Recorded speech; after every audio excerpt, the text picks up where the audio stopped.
Oh, there you are. I've been waiting here for ages. Where have you been?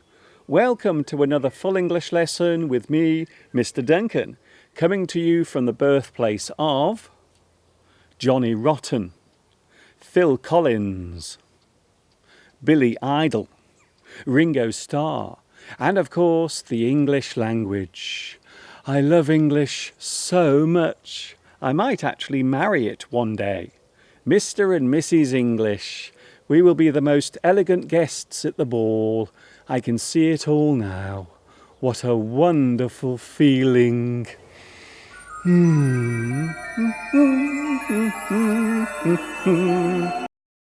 Oh, sorry. I drifted away there. I went into a daydream. I became lost in my thoughts. Okay, without any more fantasizing or daydreaming, let's get on with today's full English lesson right now.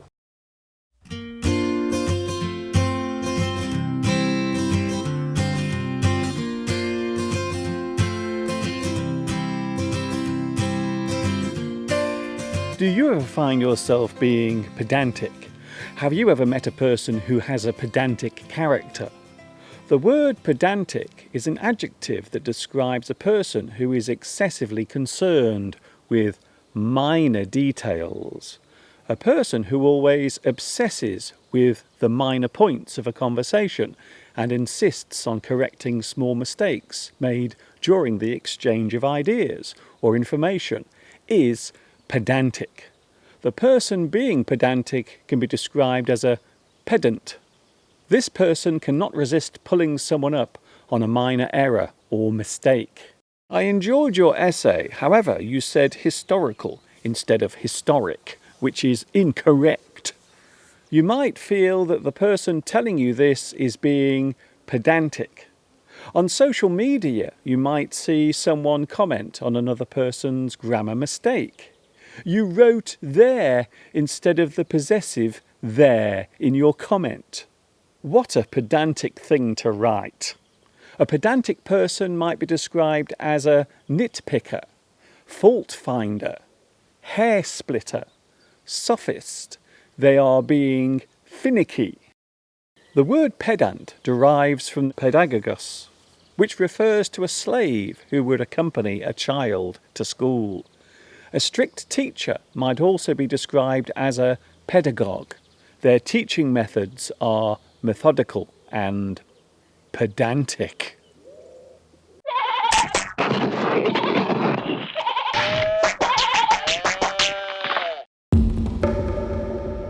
Here's an interesting word that relates to a common form of human behaviour. The word is passive-aggressive. A passive-aggressive person is someone who uses non-direct resistance as a form of protest or as a means of reacting to something. A common form of this behaviour is the action of pretending to misunderstand or feign confusion. You avoid confrontation by acting dumb. Non-direct confrontation can take the form of silence. Avoiding contact or refusing to speak to someone can be described as passive-aggressive behaviour. It is common for those in long-term relationships to develop patterns of passive-aggressive behaviour. The word passive is often used to show a submissive state, whereas aggression is often seen as being the opposite. Some see this word as an oxymoron. Two words that are used together but have opposite meanings is an oxymoron. Passive-aggressive behaviour is generally seen as a normal part of human interaction. However, it can sometimes be linked to certain personality disorders.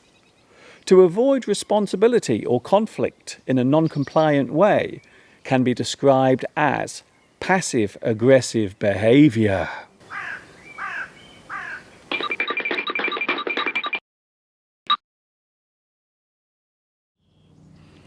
It's now time to take a look at another buzzword.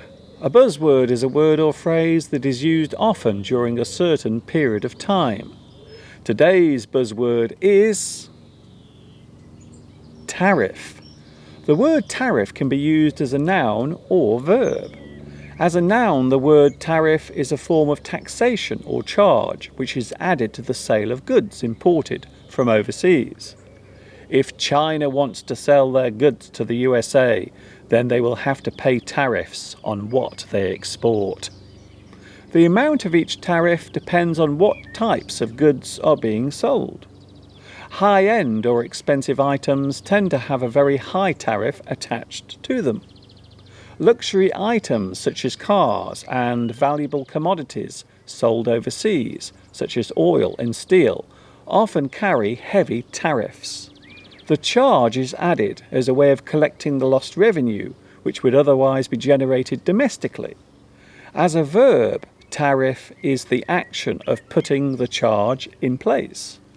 A tariff can also be described as a levy, tax, toll, duty, excise. It is a form of export tax. The country exporting the goods pays a tariff to the country that is importing them. To charge a tariff is to impose a fee. The tariffs are put in place. They are required. They have been enforced.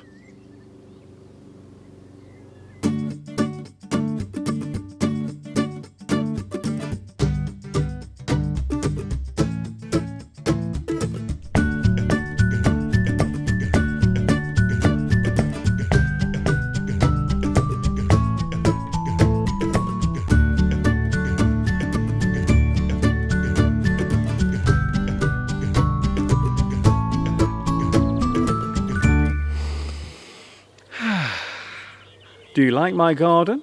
I must say it looks rather nice today, with all the plants coming into bloom. Did you know that the word plant can be used in many ways? As a verb, the word plant means to put something in the ground. You place something in a hole and cover it with soil. You bury something in the ground. You plant something. To push something sharp into the ground is plant. You can plant a flagpole. To carefully place a small flower or tree with its roots under the soil is to plant. You plant a flower. You plant a tree. You can plant a kiss on another person. To place something where it can easily be found is to plant. The evidence was planted in his apartment by the police. As a noun, the word plant can refer to a large factory. A person who goes undercover to pose as another person is a plant. A certain species of flower or other green foliage can be described as a plant. You can plant a plant, grow a plant, nourish a plant, or, like now, you can enjoy a plant.